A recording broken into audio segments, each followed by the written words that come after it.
Levi here, the Outdoor Cowboy, and welcome back to the Outdoor Cowboy YouTube channel.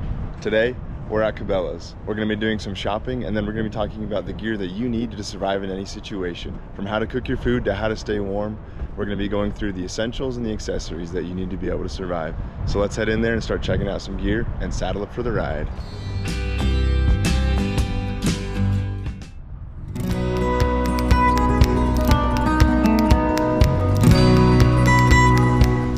Look at how nice and fluffy that teddy bear looks. Alright, the first thing that we're going to talk about, and probably the most important, is the gear that you're wearing, the things that you have on your clothes. We're not going to be looking at any specific brands or anything like that, because it can vary so much based on where you're at and what the weather's like. But it's super important to make sure that you have enough layers that you'll stay warm and that you'll stay dry. If the gear you're wearing isn't able to keep you warm and dry, then it's going to be super difficult to have a good camping trip. It'll take a long time for fires to dry you out, and you'll already be wet when you get into your sleeping bag or your shelter. So making sure that you have the right gear on your body to keep you warm and dry is super important. It's also important to layer correctly, making sure you have a breathable base layer on the bottom that'll keep you warm but won't make you sweat. If you sweat while you're in the cold, it'll sweat and then your body will cool down, and then you'll be wet and your sweat will be super cold, and that's also super hard to stay warm with. On top of your base layers, you'll have jackets and coats to keep you warm, and then on the outside, make sure to have something waterproof. And then if there's going to be any precipitation, make sure you have a waterproof outer layer so that you can stay dry and warm. But like I said, it totally depends on where you're going to be camping, how long you'll be camping, and how much room you have to pack extra clothes and gear. So before you go on a survival trip, make sure to check the weather and check the temperatures and dress accordingly so you can stay warm and you can stay dry, and that you can have a fun and successful camping trip. Now let's move on to some more of the gear that you need that's not on your body that'll help you survive. Alright, the next thing we're going to be talking about is sleeping bags. And obviously when it comes to sleeping bags, there are so many options. You could spend over $1,000 on a single sleeping bag, so it can be a little bit overwhelming. So let's break down what's important and what you need. I think that the two most important things when looking at a sleeping bag is the size and the temperature ratings. The size is really important because right here we have a men's regular, a women's regular, a women's long, and it's important to get the sleeping bag that fits for you. So look at the dimensions of them and the dimensions of your body so that you can fit comfortably in the sleeping bag and you won't be squished or exposed to the elements at all. And then next most important is the temperature rating, which all sleeping bags should have. Here we have a 30-degree bag, here we have a 15-degree bag, here we have a 0-degree bag. And sleeping bags usually range from about 40 degrees Fahrenheit or 4 degrees Celsius on the upper end to 0 degrees Fahrenheit, which is negative 18 degrees Celsius, and even further to negative 25 degrees Fahrenheit and even negative 35 degrees Fahrenheit and on. So just remember that these temperature ratings on sleeping bags are not the temperature that you can be comfortable in a sleeping bag in if the air around you is that. So this sleeping bag right here is a 20-degree sleeping bag. So with a 20-degree sleeping bag, I'd be definitely comfortable surviving where it's 20 degrees outside, but that doesn't take into account that I would probably put more layers on. I might have a sleeping bag bivvy and the insulation that our shelter will bring, and if we'll have any body warmers or hand warmers or a warm water bottle in there with us. So it's important to figure out where you'll be sleeping and the temperature that it will be. If it'll be cold or snowy, you need to make sure that your sleeping bag is able to keep you warm in that temperature. But that doesn't necessarily mean that you need a sleeping bag for every temperature.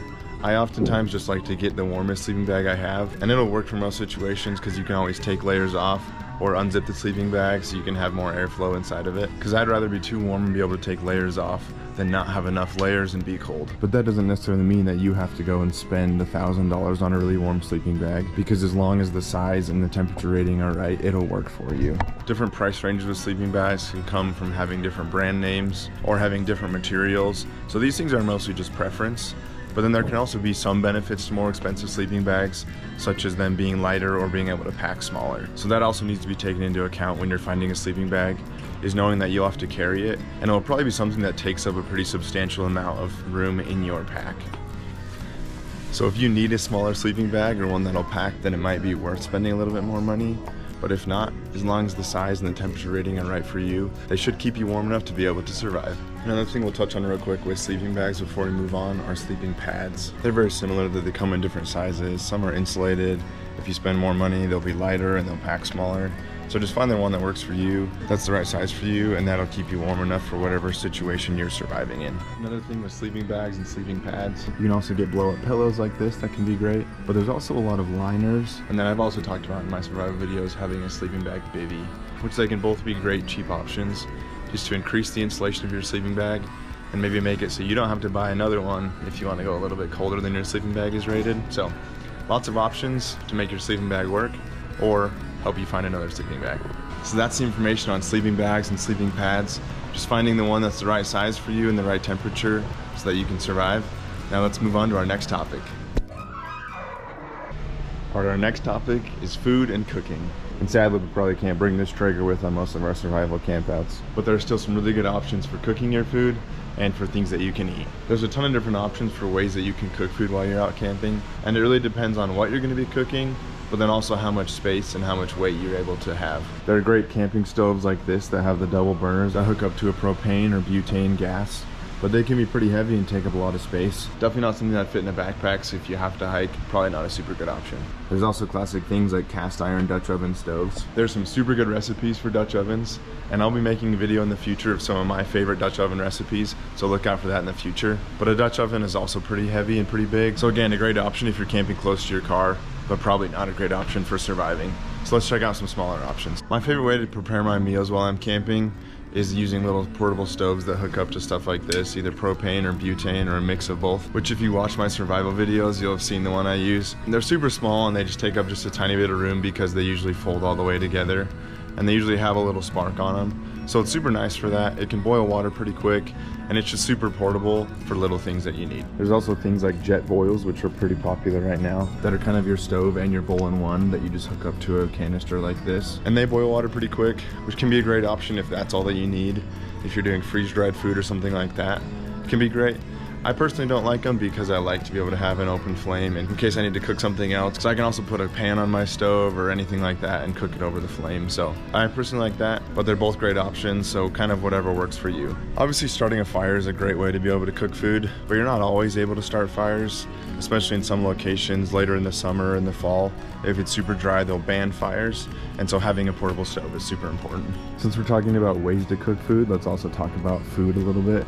Just some options that they have here. They have a ton of these freeze-dried options. They have a Mountain House brand and a Peak brand. I love both of these brands. I've eaten a ton of these on camping and hunting trips, so they have a ton of great options for whatever you like to eat, and I honestly haven't really found any that are bad. So try something out like this if you need to. It's super easy because all you need is some boiling water, and you pour it into this bag and it cooks the food for you. But they're super light, they don't take up very much room, but there are a lot of calories and a lot of protein, which can be really good if you're surviving. My personal favorites are the chicken Alfredo pasta and the beef stroganoff with noodles. So definitely give those a try. But then there's also a bunch of options that aren't freeze-dried. If you watch my other survival videos, you'll see that I cook steak and a bunch of different meals. There really is a way to bring just about anything that you want on an outing trip. If you stick it in the freezer or if you dry it and have to add water, you might have to get creative about how you pack it to make sure it doesn't go bad, but that you can still cook it when you're out. But it can definitely be done. So get creative. Don't let bad food keep you from camping, because you can definitely make good food while you're out and about, which always just makes it better. Especially if you're cold, you definitely need to have good food, because if you have bad food and you're cold, then it's just miserable. So there's a ton of different options for how to cook your food and food that you can bring. So just get creative and make sure that you have what you like so you can have a good time in the outdoors, and figure out what would work best for you to be able to cook that food. So that's all for cooking our food and eating food. Now let's move on to our next topic.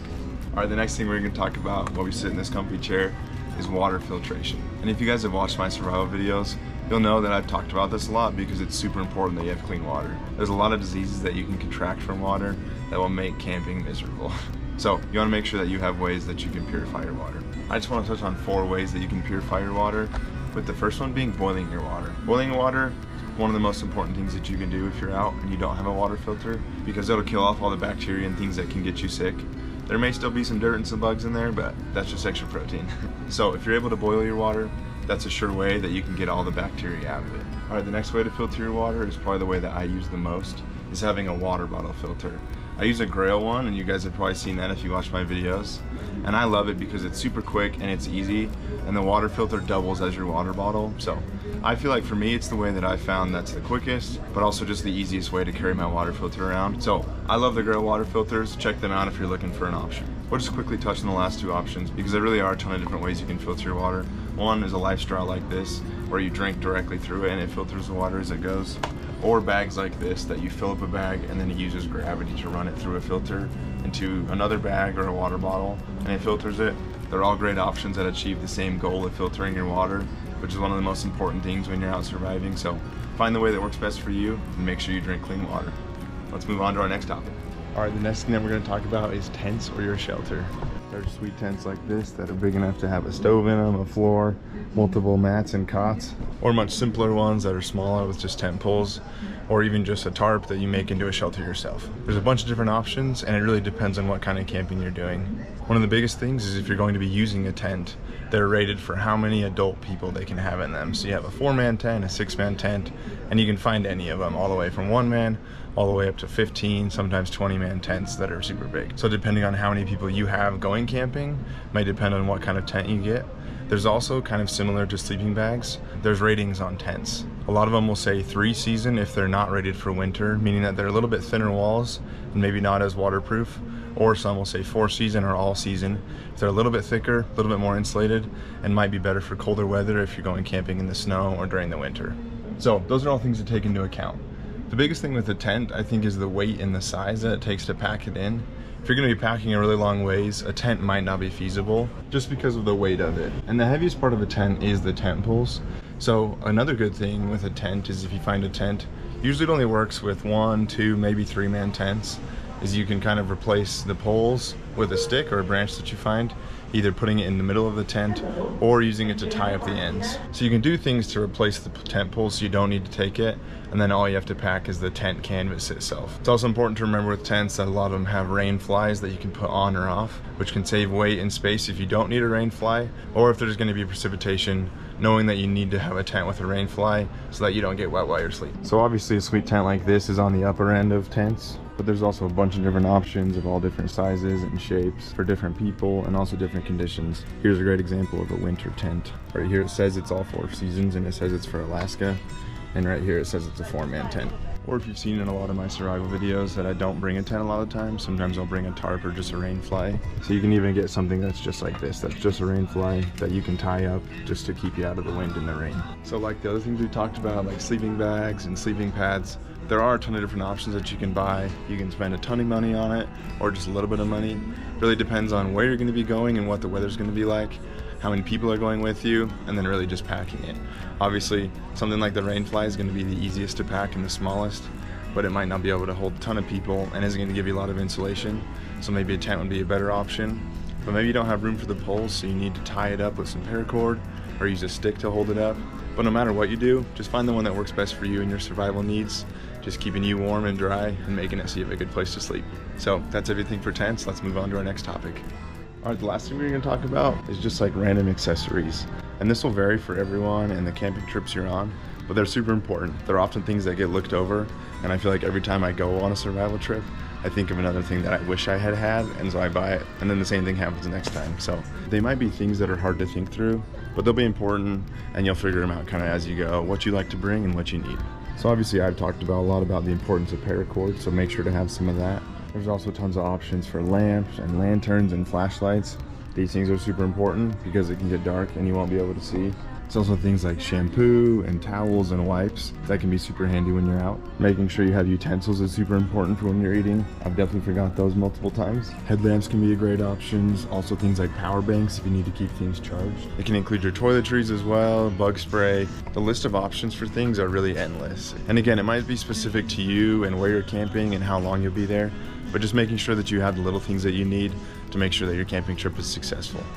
Well, just like that, we talked about a lot of awesome things to help you survive in any situation. Like we talked about with most of the things, there's so many options that are suited better for different scenarios or different environments. So make sure to know where you're going to be going and what the weather's going to be like so you can get the right gear to help you survive. We also talked about food and water, how to make sure it's clean and cooked so that we can have a feast when we're out surviving and have full bellies. And then we also just talked about other accessories that you can bring, which I listed some, but there's tons more. So think through what you're gonna need. Make sure you have the right tools and equipment so that you can survive. And you'll see me using a bunch of the techniques that we talked about, as well as all the gear that we talked about in my videos. So make sure to hit that subscribe button and notifications bell so you don't miss out on new videos every Saturday. Now I'm gonna go do some shopping so I'm prepared for my next survival trip, and I'll see you guys in the next video.